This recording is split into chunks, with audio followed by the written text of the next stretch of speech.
नांदेड जिल्ह्यातील समस्त मतदार बंधू भगिनींनो, मी काळाचे चक्र आपल्याशी थोडे हितगुज करू इच्छितो। माझ्या चक्रात गणले जाणारे दिवस येतातही आणि जातातही। गेलेल्या दिवसांची गणना ही इतिहास जमा होत असते, पण काही दिवस आपल्या स्मरणात कायम राहतात। सूर्योदय असो अथवा सूर्यास्त, या काळात पृथ्वी सूर्याभोवती फिरते आणि तिचे चक्र नव्याने सुरू होत असते। या चक्रात पृथ्वीला तिच्या कक्षेत आगमन होणाऱ्या प्रत्येक क्षणाचा संकेत मिळत असतो। असाच एक दुर्दैवी संकेत पृथ्वीच्या कक्षेत येणाऱ्या एका क्षणाने 26 ऑगस्ट 2024 या दिवशी दिला। माझ्याच चक्रातील पहाटेची वेळ, कृष्ण जन्माष्टमीचा तो दिवस, श्रावण सोमवार जणू नांदेड जिल्ह्यावर शोककळेचे सावट घेऊन आला होता। कारण आपल्या नांदेड जिल्ह्याचे नवनिर्वाचित लोकप्रिय खासदार वसंतराव बळवंतराव चव्हाण यांची प्राणज्योत मालवली ही बातमी संपूर्ण देशभर पसरली होती। आपले संपूर्ण आयुष्य समाजसेवेसाठी झोकून देऊन काम केलेल्या वसंतरावांची जीवन यात्रा माझ्याच क्रूर झेपेने संपली होती। माझा सुद्धा नाईलाज होता, म्हणून इच्छा नसतानाही हा नियतीचा खेळ मला खेळावा लागला। या प्रसंगी मीच मला भूतकाळात डोकावून पाहतो तेव्हा मला आठवतो तो माझा महाराष्ट्र। मला आठवतात ते स्वतःच्या स्वार्थासाठी पळवाट शोधणारे अनेक स्वार्थी नेते। मला आठवते ती संपूर्ण भारतात माजलेली पक्ष फोडातोडीची बंडाळी, आणि मला आठवतो तो या बंडाळीतून न सुटलेला माझा नांदेड जिल्हा। आणि अशा परिस्थितीत मला आठवतात ते लोकशाही विचारधारेचे काँग्रेस पक्षाचे नेते, काँग्रेस पक्षाचा पडता झेंडा स्वतःच्या खांद्यावर घेण्यास सरसावलेले स्वर्गीय वसंतराव चव्हाण।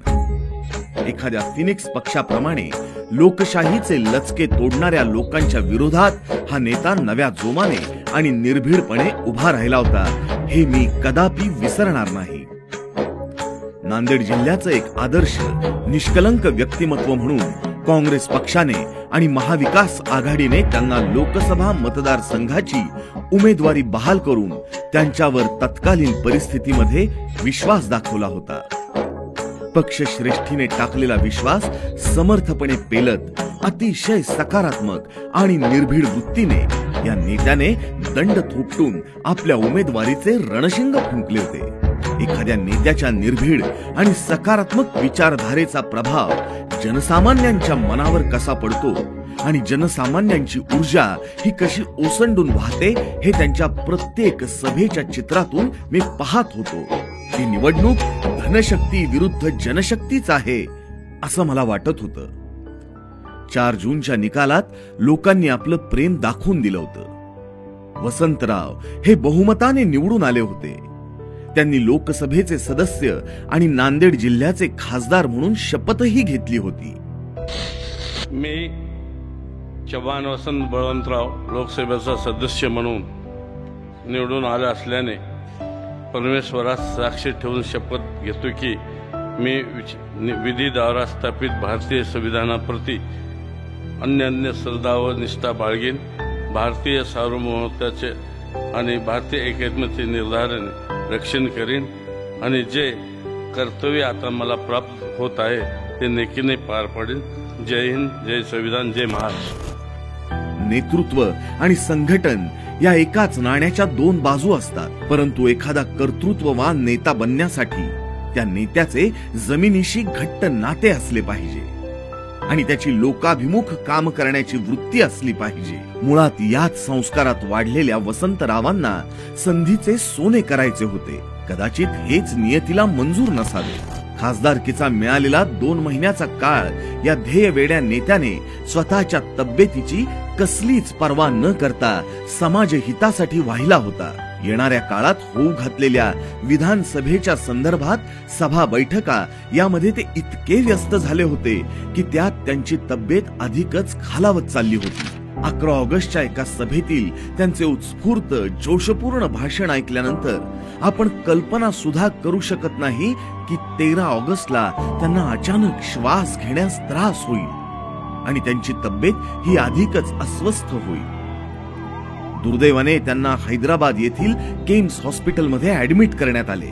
त्या प्रसंगी त्यांच्यावर प्रेम करणारे असंख्य कार्यकर्ते, सर्वसामान्य गोरगरीब त्यांना भेटण्यासाठी, त्यांच्या तब्येतीची विचारपूस करण्यासाठी हैदराबादला दररोज हजारोंच्या संख्येने उपस्थित होते. 13 दिवस मृत्यूशी झुंज देणाऱ्या वसंतरावांच्या तब्येतीसाठी सर्व स्तरावर प्रयत्न करून सुद्धा यश आले नाही. आणि 26 ऑगस्ट या दिवशी जे नियतीला मंजूर होते तेच घडले. वसंतरावांचा मृतदेह हैदराबादहून त्यांच्या मूळ गावी नायगाव येथे आणण्यात आला. तेलंगणा बाउंड्री पासून ते नायगाव पर्यंत त्यांच्यावर प्रेम करणारे जनसामान्य, गोरगरीब, महिला वर्ग रस्त्याच्या दुतर्फा उभा राहून शोकाकुल वातावरणामध्ये पुष्पवृष्टी करत अमर रहे वसंतराव चव्हाण अमर रहेच्या घोषणा देत होते.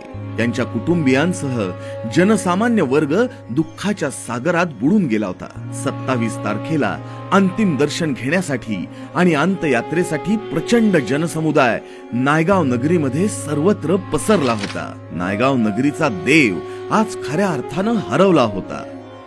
राजकीय, सामाजिक, शैक्षणिक क्षेत्रातील नामवंत लोकांनी या संघर्ष योद्ध्याला अंतिम निरोप देण्यासाठी अलोट गर्दी केली होती. मनाला दुःख वाटत होतं, परंतु दुसऱ्या बाजूला अभिमानानं मन भरून येत होतं. भारताच्या तिरंग्यात लपेटलेल्या वसंतरावांना शासकीय इतमामात सलामी ठोकून अतिशय थाटामाटाने भारत मातेच्या या कर्तृत्ववान पुत्राला अखेरचा निरोप देण्यात आला.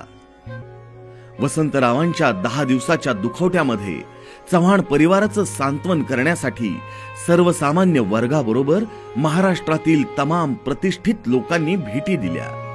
त्यात काँग्रेस पक्षाचे, लोकसभेचे विरोधी पक्षनेते आदरणीय राहुलजी गांधी असतील, मल्लिकार्जुन खरगेजी असतील, यांनी स्वतः भेटी देऊन आम्ही तुमच्या पाठीशी सदैव आहोत ही भावना व्यक्त करून चव्हाण परिवाराला पोरकं झाल्याची भावना होऊ दिली नाही. अशा प्रसंगी मी मनाशी विचार करू लागतो की कोण आहेत हे वसंतराव? त्यांना मानणारा, त्यांच्यावर एवढं प्रेम करणारा एवढा मोठा जनसमुदाय आहे. या विचाराने मी पुन्हा माग वळून पाहतो. वसंतरावांची मुळात जडणघडण ही त्यांच्या वडिलांच्या संस्कारात झाली होती. त्यांचे वडील कैलासवासी बळवंतराव चव्हाण 60च्या दशकात उदयास आलेलं एक ग्रामीण नेतृत्व होय. फुले शाहू आंबेडकर या विचारधारेतून निर्माण झालेल्या या नेतृत्वाने आपल्या आयुष्यात अनेक राजकीय, सामाजिक चढउतार पाहिले होते.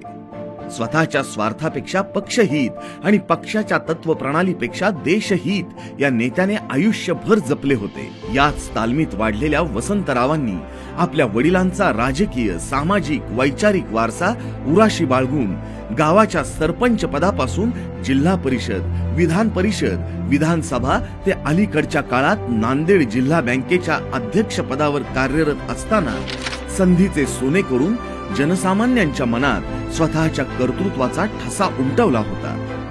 अनेक विकासात्मक कामं करणाऱ्या वसंतरावांना लोकांनी भरभरून प्रेम देऊन लोकसभेमध्ये काम करण्यासाठी बहुमतानं पाठवलं होतं. परंतु दुर्दैवानं हा कार्यकाळ फक्त 2 महिन्याचाच ठरला. वसंतराव हे काळाच्या पडद्याआड गेले, परंतु त्यांचं कार्य सदैव आपल्या सर्वांच्या स्मरणात राहील यात मुळीच शंका नाही. सूर्यास्ताबरोबर नवी उमेद घेऊन सूर्योदय होत असतो. मावळणाऱ्या सूर्याचं तेज संपूर्ण आकाशभर पसरलेलं असतं. त्याच्या प्रखर तेजातही पसरलेली असते ती शांतता आणि संयम. प्रकृतीच्या अथवा मानवाच्या प्रत्येक कृतीच्या दृष्टीने संयमी वृत्ती नेहमीच श्रेष्ठ ठरली आहे. त्यापासून राजकारणही चुकलं नाही. राजकारणातही संयमाला फार महत्वाचं स्थान आहे. स्वर्गीय वसंतराव चव्हाण यांच्या 40 वर्षाच्या राजकीय कारकिर्दीत पक्ष संघटनेचे कुठलेच पद न घेता अतिशय संयमाने, शांततेने पक्षाचा सर्वसामान्य कार्यकर्ता म्हणून काम करणाऱ्या रवींद्र वसंतराव चव्हाण यांच्याकडे आपण पाहतो. वास्तविक पाहता आजोबा आणि वडील यांच्या सामाजिक, राजकीय, वैचारिक वारसाच्या संस्कारात त्यांची जडणघडण झाली आहे. पक्षाच्या संघटनात्मक बाजूच्या दृष्टीने काम करत असताना प्रत्येक निवडणुकीमध्ये अतिशय हिरिरीने भाग घेऊन नियोजनबद्ध कार्यप्रणाली आखून ती पूर्णत्वास कशी न्यावी हे रवींद्र चव्हाण यांच्याकडून शिकण्यासारखे आहे.